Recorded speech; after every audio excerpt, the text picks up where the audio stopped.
big third player in this system, which I'll touch on. So here is a notable deposit and refund system for the beverage industry. You can see the flows of material as well as the deposits. The one thing that's not on here is the retailers in the middle typically have a handling fee, so there's actually an extra charge for them because of the space that these materials take up in their store. So like I said, that was a beverage industry, and it's probably the most notable. Going down to uncollected deposits. In Michigan, the uncollected deposits, which accumulate quite large, go back to the government. They feel like these are public left it, so the government's going to use it. And they use it to fund environmental, educational type of services. In California, these uncollected deposits help to finance some of the administrative costs of the system, and then most of it goes back to the collectors. So there's social and environmental benefits. First off, waste reduction. In our studies, it was a rough estimate of a nickel per plastic bag social cost for litter only.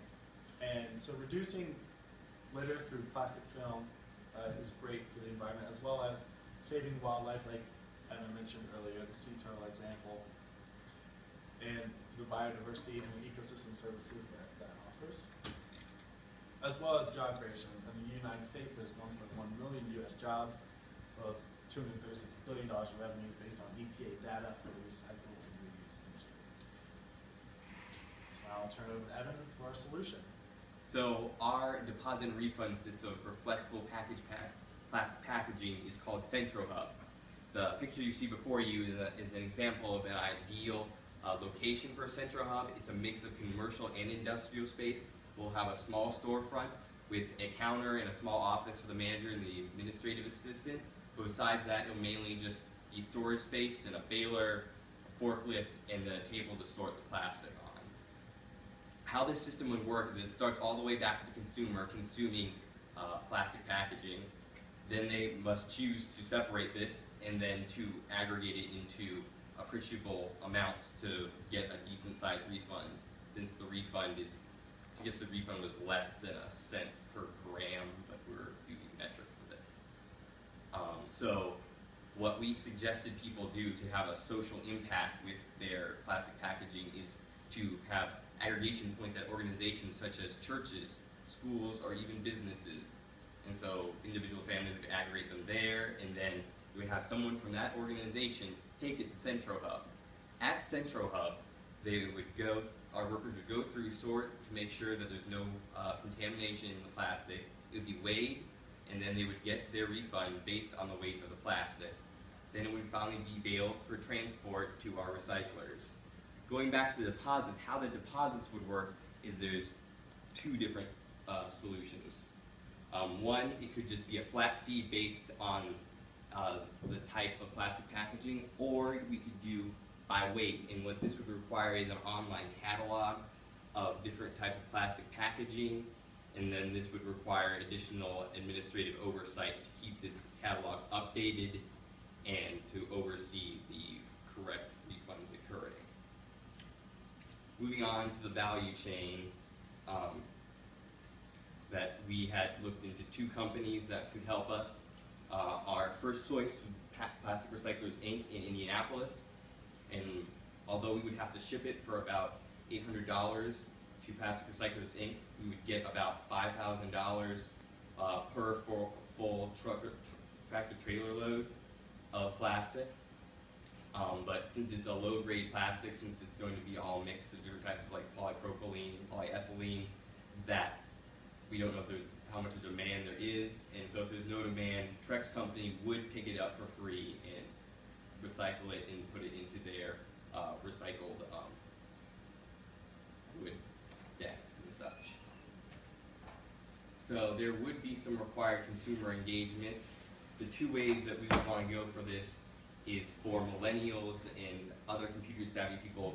We want a sleek and modern website that's interactive to keep people on the website for more than a few seconds so they remember CentroHub and what they are. And I just found this online as a good example of a sleek website.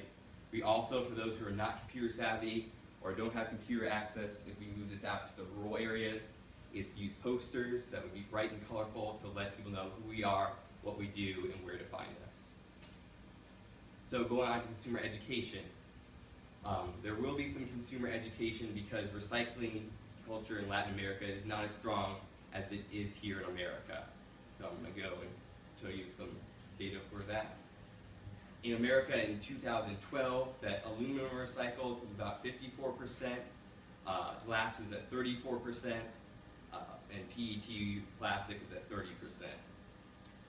Then moving on to Brazil, in industrial processes, in 2008, Brazil had 91% of their aluminum cans recycled, 47% of their glass, and 54% of their PET recycled. And then, for example, a little bit closer to home, for Mexico, in 2011, that 28% of their trash nationwide was recycled, 14% of their cardboard, 6% of their glass, and 4% of their plastic was recycled. And what I wanted you to get from this analysis is that you can't treat every single country the same in Latin America. They all have their different quirks and different ways to recycle. So the two big things that we want with consumer education is one, we have to get people to actually start separating plastic packaging, flexible plastic packaging from the rest of their trash, and two, actually incentivize somebody to go and drop off their plastic packaging at a Centro Hub location. Just another thing, if we're looking for a more elite audience, is that we have to work against social stigmas, because a lot of recycling in Latin America is done by an informal economy of street pickers who are pretty much like the hobos you see out on High Street, and they support themselves by collecting recyclable materials. Now moving on to our cost analysis.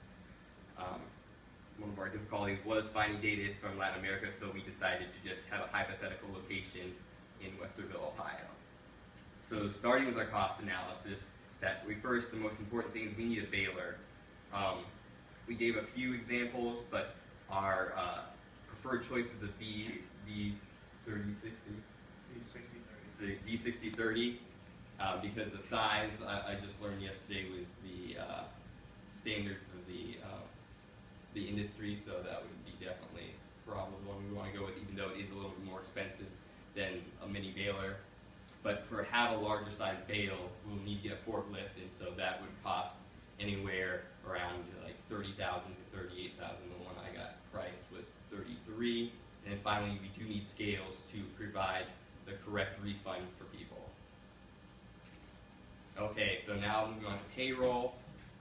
We wanted to keep this small to keep the payroll down, because as in any company, this is one of the largest expenses. So the manager would be mainly working with the customers. You have the administrative assistant to do the receipts from the weight and the recycling, and answer the phone and all those other administrative tasks. And then the plastic sorter would go through the plastic and put it in the baler. And then finally, we would have the forklift operator who would operate the forklift, and he's going to be paid a little bit more than the other workers because he will have to go through training to use that forklift safely. Then finally, moving on to operations. The operation costs I looked at were janitorial services, maintenance, utilities, grounds, and security. All this I calculated would be about $20,000 per year. However, talking to one of our sponsors, Bruno, who can't be here in Brazil, who's watching this right now, he said that the Brazilian government, if we implemented it there, would probably give us space. So we probably could get rid of most of these building-related expenses if that happens. So you won't really have to look at the $6,000, $7,000 for utilities. And then finally, at the bottom is administrative costs. These are just the everyday kind of costs to get businesses through the day, like files, printing, printers, paper, those kind of things, as well as like filing cabinets and stuff like that. And now we're going to go back to Taylor for our financial summary and overall conclusion. So Bruno gave me an estimate of about, help me out here. Hey Ice. 0.01 hay ice. Okay, per gram of weight for a refund. So I tried to estimate the size of this industry based on the refunds administered. across Latin America. And so I got about 297 million to about 379 million refunds administered across Latin America. So this is it goes across a pretty wide area with a lot of people. And we tried to pin it down based on population.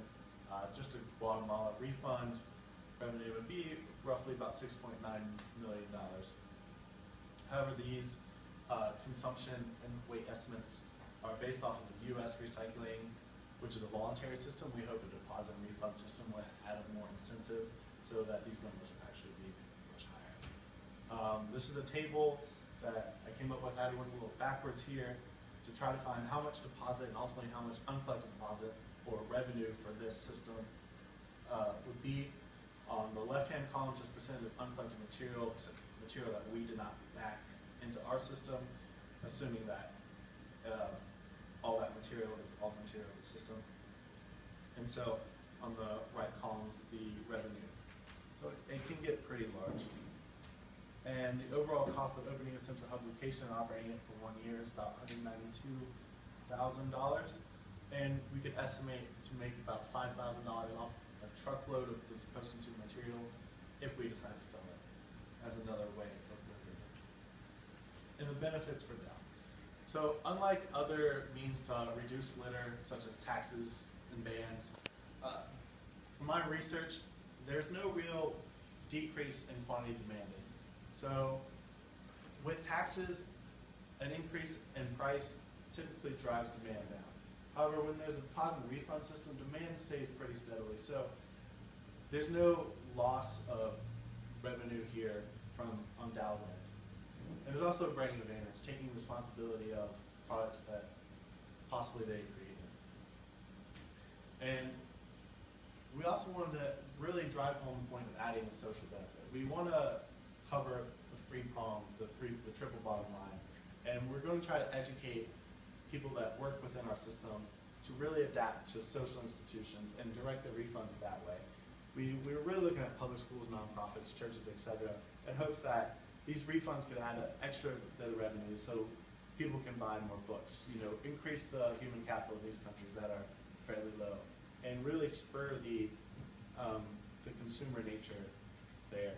And also at the same time adding environmental benefits and having good business sense.